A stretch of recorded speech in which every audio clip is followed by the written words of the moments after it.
Welcome to the Deep Dive, the place where we take stacks of sources, clinical trials, long-term epidemiological studies, and cutting-edge molecular diagnostics, and distill them into knowledge you can immediately use. Today, we are wading into a topic that, frankly, many people dismiss as a mere seasonal annoyance. Right, hay fever. Allergic rhinitis caused by grass pollen. We've all heard the jokes, seen the commercials, but the data tells a much more serious story. It's the most spectacularly trivialized, widespread disease, isn't it? People just shrug off the red eyes and the sneezing as, inevitable, part of spring.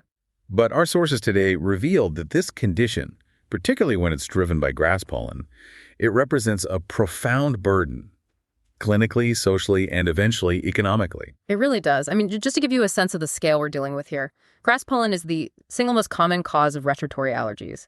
It's responsible for over 50% of all allergic rhinitis cases across Europe. Half of all cases are driven by just one source. That's a massive biological footprint. It is. And when we look at the full scope, of respiratory allergies, so that's both rhinitis and asthma, we are talking about conditions that affect a quarter, fully 25% of the entire European population. And it's not getting better. That's maybe the most concerning part from an epidemiological perspective. The prevalence of these diseases isn't stabilizing. It's measurably increasing. So this problem is not going away. It's escalating. So that really sets the stage for why this isn't just about a spring sniffle. Our mission today is to move entirely beyond that broad pollen count forecast you see flashed on the evening news. Right. We are diving deep into the quest for precision. We've pulled sources covering, everything, from the 3-year clinical efficacy of allergy immunotherapy tablets like Grazax to these highly specific epidemiological studies tracking symptom lag effects in children. And maybe most critically, the very latest in molecular diagnostics, the stuff that reveals exactly how unique and how complex your individual allergy profile truly is. We want to understand risk, exposure, and treatment with molecular clarity. Exactly. We're trying to understand not just what's floating in the air, but what it means for your body at the highest level of detail, the molecular level, and how that detail can really reshape diagnosis and ultimately management. Okay, let's unpack this then. If this is such a common affliction, why shouldn't allergic rhinitis hay fever be considered a trivial disease? We all acknowledge the seasonal sneezing and the runny nose, but what is the real-world measurable impact that forces clinicians to take this so seriously? Well, the primary but often invisible impact is on quality of life, QOL. Right. And this impact is frequently underestimated, tragically dismissed, really, by patients and even some general practitioners. So people just kind of power through it. They do. But while the symptoms, the sneezing fits, the debilitating blocked nose, that persistent runny nose, and the related headaches, while they sound simple in isolation, their chronic cumulative effect on a patient's life is crushing. I can imagine. Our sources repeatedly highlight that hay fever profoundly disrupts work, home life, social engagements. And many patients experience what's termed a significant burden of residual symptoms. Residual symptoms. So even when they're on medication, they're not actually symptom-free. Not at all. It means that even when they believe they're following optimal symptomatic treatment, taking their daily pill or their nasal spray, they are still suffering. There's this constant low-level inflammation. And this isn't just a few unlucky people, right? The severity statistics are actually quite startling. They are. To standardize this discussion, clinicians rely on the International Allergic Rhinitis and its impact on asthma guidelines, the ARIA guidelines. Okay. And according to the ARIA, symptoms move from mild to moderate to severe if they cause impairment in just one or more of 3 specific areas. Abnormal sleep. Which makes sense. Impairment of daily activities or leisure or measurable problems at work or school. So it only takes one of those things to be affected for it to be classified as severe. Just one. And when clinicians use this standard definition, they find that anywhere from 30% to a staggering 62% of people suffering from hay fever have symptoms that qualify as moderate to severe. 62%. That's the majority. This is not a mild disease for most people who have it. It's a serious, life-altering condition. Precisely. It sounds like it's less about the nose itself and more about the systemic impact. Lack of sleep, inability to concentrate. Right. If you were getting substandard sleep because of a blocked nose for 4 months out of the year, that impacts everything you do, every single thing. And in the pediatric population, the stakes are arguably even higher.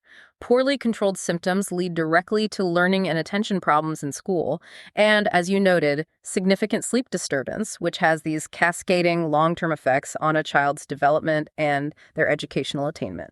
So who is most at risk here? It's important to note the risk factors. Peak onset is typically in adolescence, but the condition affects all ages. The data consistently points to a personal or family history of atopy. That's a general predisposition to allergies. Right, the allergic tendency. Exactly. Then there's male sex, and surprisingly, being the firstborn child. Those are all associated risk factors. That sets the necessary stage for severity, but here's where it gets really interesting for me and moves us from just an annoyance to a systemic disease. Let's talk about the biological connection between rhinitis and asthma. This is not just a statistical coincidence, is it? Absolutely not. The clinical community has firmly adopted this concept of one airway, one disease. One airway, one disease. Think about it. The mucosa, the lining of the upper airway, your nose and your sinuses, it's continuous with the mucosa lining the lower airway. The bronchi and the lungs, it's all the same tube. So the inflammation that's driving your hay fever is fundamentally the same type of inflammation that drives asthma. They are two manifestations of the exact same systemic allergic process. How strong is that clinical link in the data? I mean, what proportion of asthma patients also have rhinitis? The cross-sectional epidemiological studies make this link undeniable. Rhinitis is diagnosed in up to 78% of all patients who suffer from asthma. 70%. And conversely, when you look at the cohort of patients with rhinitis, asthma is present in up to 58% of those cases. That high rate of coexistence just screams of a shared pathology. Now that's striking, but what's the causal direction here? Does the inflammation in the nose, the chronic, untreated rhinitis, does it actually make you more likely to develop asthma later in life? That is the crucial finding. That's what elevates allergic rhinitis from a nuisance to a serious prognostic marker. So it's a warning sign. It is. When researchers track the natural history of these diseases in the general population, rhinitis precedes the onset of asthma in up to 64% of cases. The allergic rhinitis isn't just coexisting, it's acting as a significant independent risk factor for the later development of asthma. Is there long-term evidence for that? Definitive evidence. A major 23-year follow-up study showed that patients who had allergic rhinitis had a massive, statistically significant threefold increase in the incidence of developing asthma compared to those who did not have rhinitis. Threefold. That is a stunning number. It essentially means that if you, the listener, have chronic hay fever, you are facing a dramatically higher lifetime risk of developing a potentially fatal respiratory condition. This truly reframes how we have to approach hay fever management. Precisely. And it gets even more detailed. Even patients who have purely seasonal rhinitis, who don't yet display any overt asthma symptoms, they frequently exhibit what we call hyperactive airways when they're tested. So their lungs are already twitchy even if they're not wheezing. Exactly. It strongly reinforces this concept that the inflammation in the nose acts as a gateway, a precursor for lower airway disease. It's essentially priming the system for asthma. And that elevates hay fever management to a systemic health priority. Okay, given this critical link, why aren't conventional treatments, the daily antihistamines or steroid sprays, why aren't they sufficient to break this cycle? We saw those remarkably low efficacy numbers earlier. The problem lies entirely in their mechanism of action. So, conventional symptomatic treatments, antihistamines, intranasal corticosteroids, those leukotriene receptor antagonists, they are designed to manage the symptoms and the resultant inflammation. Right, they put out the fire. They put out the fire, but they do not modify the underlying immune condition. Think of it this way. Allergies are caused by the immune system mistakenly recognizing a harmless substance like pollen as a threat. These conventional drugs, they just block the downstream effects, like the histamine release that causes the itching and sneezing. So they don't teach the immune system not to see the threat in the first place. That's a perfect analogy. They are fire extinguishers, but they don't turn off the pilot light. And because they only manage the symptoms, their clinical effect sizes compared with placebo are, well, they're quite modest. What are those numbers again? The meta-analysis showed the relative improvement over placebo for antihistamines was only 7%. For leukotriene receptor antagonists, a mere 5%. Wow. And for intranasal corticosteroids, which are the most effective symptomatic treatment we have, it was only 12%. They offer partial relief, but they can't cure the allergic condition, they can't modify the immune response, or alter its natural progression toward asthma, which is why a discussion of advanced disease-modifying therapies is so crucial. That limitation in conventional treatment really brings us face to face with the need for better self-management and avoidance. And to do that, you need to know exactly how pollen exposure translates into your daily experience. And we have fascinating granular data on this. It's from a real-world study involving 89 children and adolescents aged 7 to 18, all with confirmed grass pollen allergy. So this moves us out of the lab and into the lives of real patients during a real allergy season. How did they actually track this relationship? They use daily symptom diaries and weekly health-related quality of life, or HRQL, questionnaires. And by marrying these daily patient reports with the concurrent daily grass pollen counts, the study clearly demonstrated a measurable, significant association between the external environment, the pollen, and the internal experience. Symptom severity and quality of life. And what stood out immediately in that data was the persistence of the allergic reaction. It wasn't just, the pollen count is high today, so I sneezed today. Yeah. There was a measurable delay. Correct. The body's immune system doesn't react instantaneously. It builds up a response that's sustained over time. The study uncovered a significant lag effect. A lag effect. For symptoms affecting the nose and the eyes, the immediate alarm bells, the severity measured on any given day was significantly linked to the pollen exposure that happened 1 to 3 days previously. About 3 days before. But the overall effects of a single period of heavy pollen exposure, they were found to accumulate and persist, potentially lasting up to 5 days in total. Wait, if the effects of one exposure can last 5 days, how does that change the standard, casual advice to only take preventative medication on high pollen forecast days? It dramatically changes it. It tells you, the listener, that you could be suffering severely today, even if the current pollen count is low, because you were heavily exposed 3 or 4 days prior. So it's all about the cumulative load. It mandates proactive rather than reactive management. You cannot wait until you feel the symptoms. You have to treat based on the forecast and the accumulated exposure you've already had. We also need to look at the airways independently, because the nose and eyes seem to be much more reactive than the lungs. It's almost like the body has an internal triage system for the exposure. That's a great way to put it. The difference in organ reaction is vital for setting accurate public health thresholds. The nose and eyes, they're the body's primary highly reactive filter system. The first line of defense. Exactly. They showed a continuous linear increase in symptom severity starting from very low pollen doses. Specifically, between 0 and 30 grains per cubic meter. They are incredibly sensitive. But the lower airways, where asthma symptoms arise, they seem to have a more robust protective trigger point. They can handle a lot more exposure before they react. That's right. The lung symptoms showed virtually no apparent change in severity until exposure levels went significantly higher, specifically above 50 pollen grains per cubic meter. So there's a real jump. A huge jump. And the severity of the lung symptoms only increased in an almost linear fashion once the level rose even higher, above 70 grains per cubic meter. This suggests the nasal and conjunctival membranes, your nose and eyes, are acting as necessary warning systems. So you might have moderate hay fever symptoms at a pollen count of, say, 35, which is unpleasant, but your risk of an asthma flare-up might not even begin to register until you hit 55 or 60. Exactly. And this data on clinical relevance raises a really serious question. Are the broad generalized public warnings we see, the moderate or high categories, are they actually serving the patient effectively if they don't reflect these distinct biological thresholds? Right. Is moderate actually moderate in a way that matters to my body? Consistently, no, they are not. Traditional systems, like those used across Northern Europe, often use these arbitrary thresholds that just do not correlate with significant or clinically relevant changes in symptom severity. You give an example. Sure. The Swedish system uses a threshold of just 10 grains per cubic meter to move from low to moderate. But this clinical study showed that number was not reflected in any significant shift in patient-reported symptoms. So it's a distinction without a difference, clinically speaking. Exactly. The research found only 2 truly robust threshold levels that correlated strongly with a measurable aggravation in the total symptom score. And those numbers were 30 and 80 pollen grains per cubic meter. So we should be using those 2 specific numbers, 30 and 80, to structure our risk communication.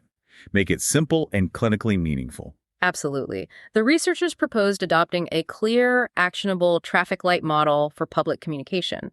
It's a system that's easy for patients, and especially for children, to understand and act on. That makes the data immediately applicable. Walk us through that practical model. It simplifies the message into 3 clear zones based directly on their clinical relevance. The green light zone would be 0 to 30 pollen grains per cubic meter. That signals low exposure, no problem for most. Green is go. Right. Then the yellow light zone would span 31 to 80 grains. That means moderate exposure can be problems, especially if you're highly sensitive or prone to asthma, so you should begin prophylactic treatment. Time to be cautious. And finally, the red light zone is anything above 80 pollen grains per cubic meter. That's a high exposure alert, take aggressive action, restrict outdoor activity, take your rescue medication. And why this matters to you, the learner, is the need for personalization. Current warnings are often confusing or irrelevant to your actual physical reaction curve.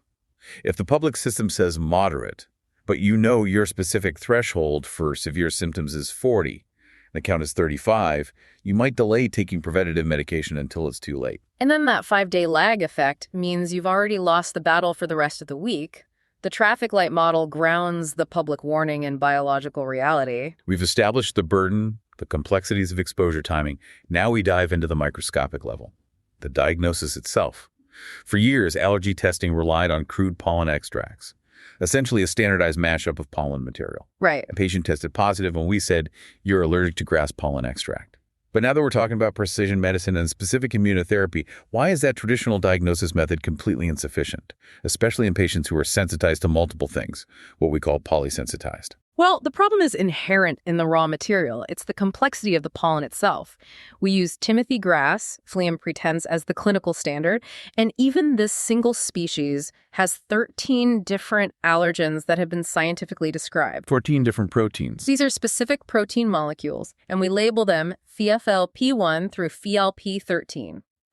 Every person's immune system decides to react to a different combination of these molecules.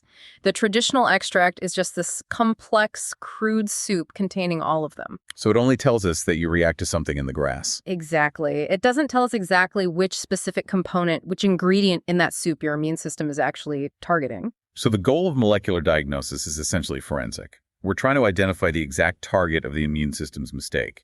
What did the actual molecular sensitization profiling tell us when researchers broke down the IgE response against specific molecules? A dedicated study did just that. It meticulously analyzed IgE responses against 8 of the key FLP allergens in 101 adults who were confirmed to have grass pollen allergy. And what did they find? The results gave us a detailed prevalence hierarchy. The 2 most frequent sensitizers were the major allergens, FLP1 and FLP4. Both of which cause sensitization in a massive 92% of the patients. So almost everyone reacts to those 2. Almost everyone. FLP5B was very close behind, sensitizing 81%. And then on the other end of the spectrum, you have something like FLP7, which was the least frequent, sensitizing only 2% of the group. That distribution is useful, but the true aha moment of this research for me was the sheer, overwhelming level of high heterogeneity.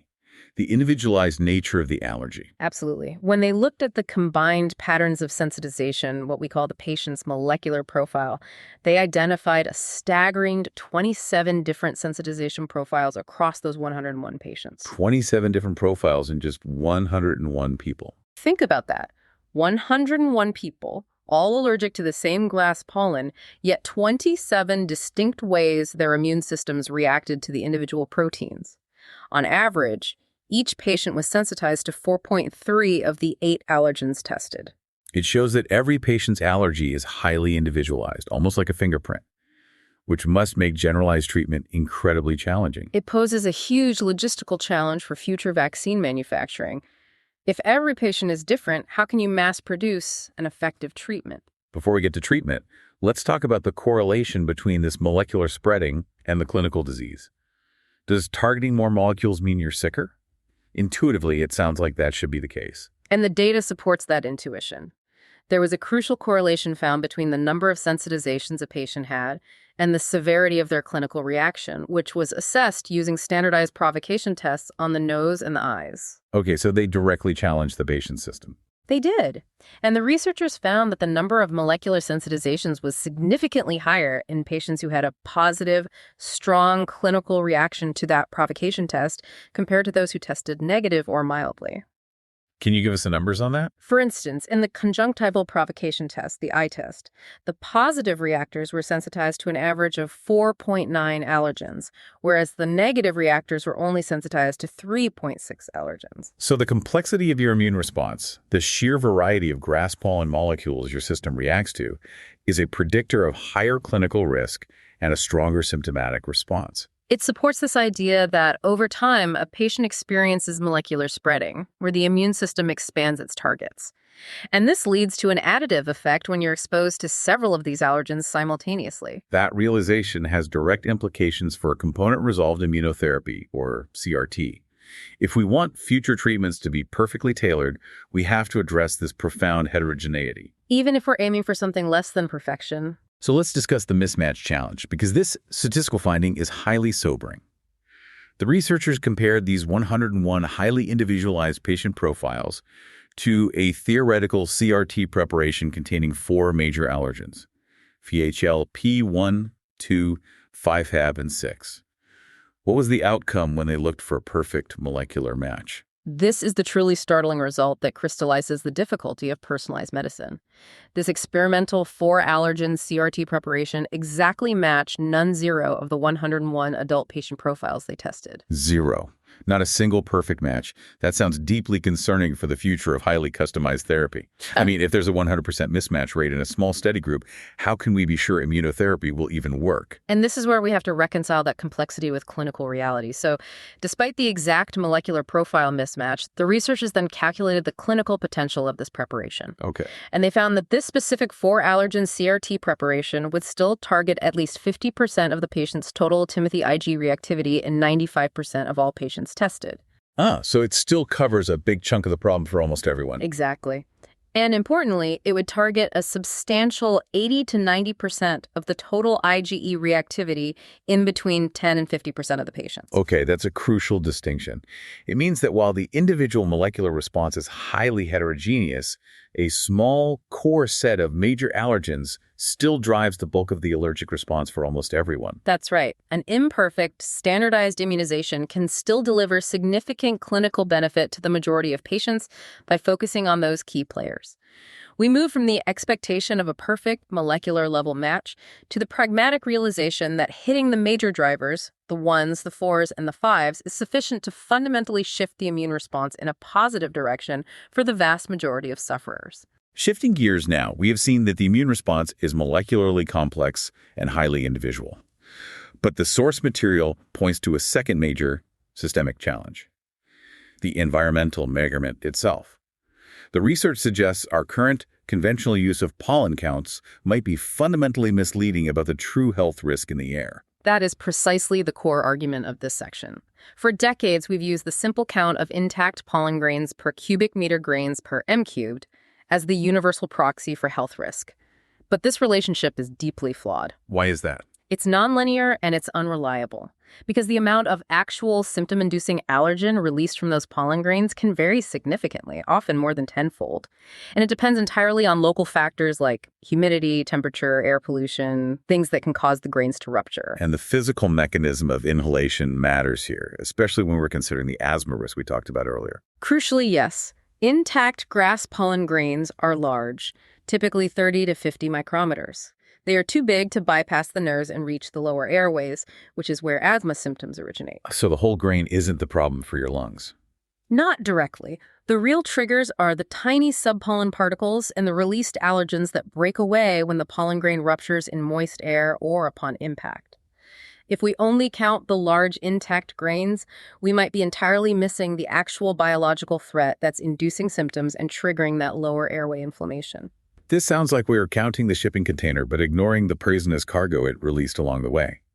Let's dive into the London study, which was designed to test this exact hypothesis. It involved 93 adults and was unique because it simultaneously measured both the traditional daily grass pollen counts and the daily levels of a specific major allergen, FeSL-P5. And that was measured in picograms per cubic meter, so a measure of mass, not just a count. And why FeSL-P5 specifically? FeSL-P5 was chosen because it's a major Timothy grass allergen recognized by almost every grass allergy sufferer. And it's also known to exhibit that nonlinear, messy relationship with traditional pollen counts. The correlation between the two measurements in the study was about 0.77. So high, but not perfect. Far from a perfect one-to-one relationship, this made it the perfect subject to test which metric truly drives symptoms. And what was the definitive finding when they used rigorous statistical analysis, putting both measurements, the traditional grain count and the FeSL-P5 molecular level, into the same statistical model? This is where that technical term mutually adjusted models becomes essential. In statistics, a mutually adjusted model is designed to isolate the independent effect of each variable. It asks the question, if I already know the molecular allergen load, does knowing the grain count add any useful information for predicting symptoms? And vice versa. The result was definitive. The effect estimates for health scores, including total symptom score and medication use score, were dramatically attenuated, meaning suppressed, for pollen counts. The odds ratios for the traditional count approached 1.0. And an odds ratio of 1.0 essentially means there is no statistical association once you account for the other variable. Exactly. It means that once the FeSL-P5 molecular concentration was accounted for, the traditional pollen count showed no independent statistical association with the patient's daily symptoms. The grain count was rendered statistically irrelevant for individual symptom prediction. But the molecular levels remain stable and highly associated with the disease outcomes. Precisely. The odds ratios for the FeSL-P5 levels remain stable and significantly elevated, hovering around 1.18. The conclusion is unambiguous for allergic rhinitis patients. FeSL-P5 allergen levels are more consistently and robustly associated with allergic respiratory symptoms than crude physical grass pollen counts. So the chemical reality is a far better predictor of your health than the physical proxy we've been using for 50 years. It is. This has massive implications for you, the listener, trying to manage your allergy. It implies that the public information we currently use to predict risk, the grains per cubic meter count, is fundamentally inferior to a direct measurement of the biological agent, the molecular allergen load. We're still relying on a 20th century metric for a 21st century disease. We are. Routine, real-time monitoring of airborne allergen content, like FeSL-P5, is necessary to significantly improve risk prediction and help patients effectively self-manage their symptoms and correctly time their preventative medication. Imagine knowing not just how many containers are flying through the air, but how much toxic material has already leaked out. That would allow for much more precise adherence to that traffic light model we discussed earlier. Now, you did mention a small caveat regarding hospital admissions for asthma, which is a population-level data set distinct from this rhinitis panel study. Yes. The study did look at population data for hospital admissions for asthma, and here the traditional pollen counts appeared slightly more robustly associated with admissions, particularly in younger individuals, those under 44 years of age. Interesting. However, the confidence intervals in the statistical models often overlapped with the estimates for the FeSL-P5 levels. So why the discrepancy between individual symptom diaries and population-level hospital admissions? Well, it points to the complexity of real-world data. The difference might be due to issues like large-scale exposure misclassification that's inherent in population studies, or the fact that asthma admissions are influenced by many non-allergic factors, viral infections, medication adherence, general air pollution. So it's a muddier picture. It suggests more focused research is needed there. But for the individual daily symptom prediction, the molecular level holds the strongest, most direct association.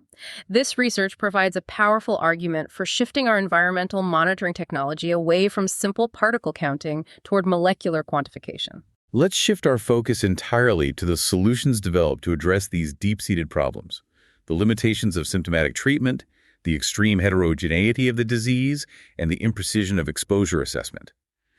We'll start with existing technology, specifically the allergy immunotherapy tablet, Grisax. Grisax. It's an oral lyophilizate tablet administered sublingually, so under the tongue, and it uses a standardized extract of Phleum pratense, Timothy grass.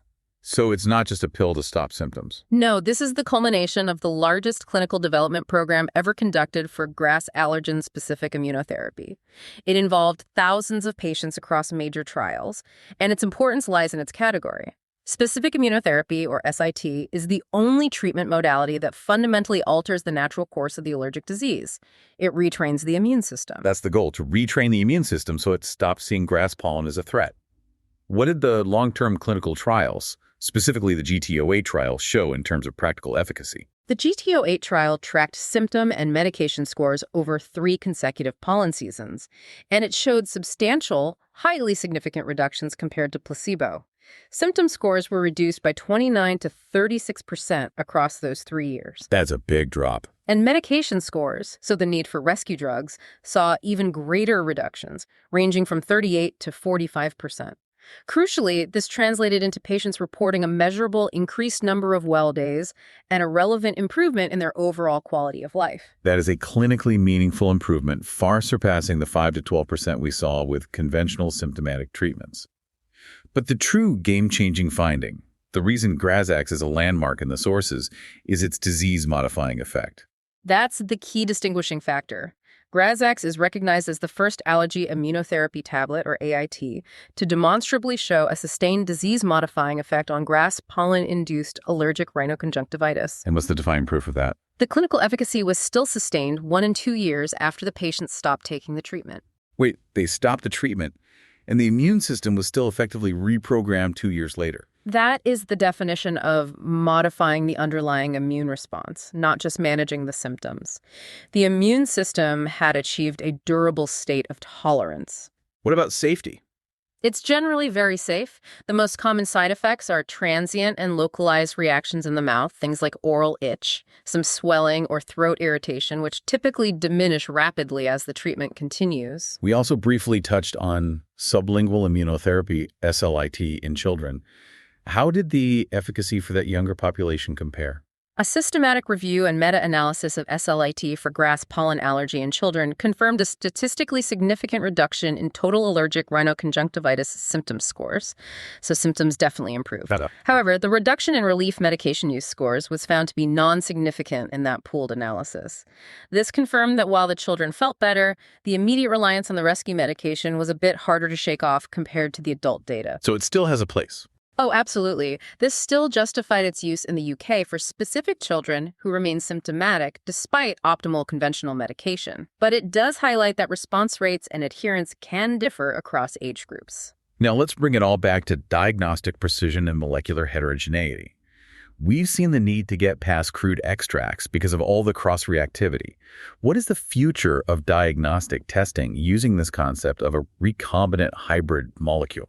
The research has focused on engineering a recombinant hybrid molecule. It's a single protein that combines the immunologically relevant parts, the epitopes of 4 key major grass allergens: FeLP1, FeLP2, FeLP5, and FeLP6. And the primary purpose is diagnostic. Exactly. To detect genuine grass pollen sensitization in those polysensitized patients with absolute clarity. Why is that clarity so vital, especially in certain geographies? It's absolutely critical in regions like Southern Europe, where patients often have overlapping symptoms and sensitizations to unrelated pollens, things like olive, plain, or various weed pollens. So when a doctor performs a skin prick test using a crude grass pollen extract, a positive result might not mean the patient is genuinely allergic to grass. Exactly. It could mean they are cross-reacting to similar proteins found in another plant, or they have a co-sensitization to an entirely different local pollen source that just happens to cause similar symptoms. So the hybrid is designed to be a molecular filter.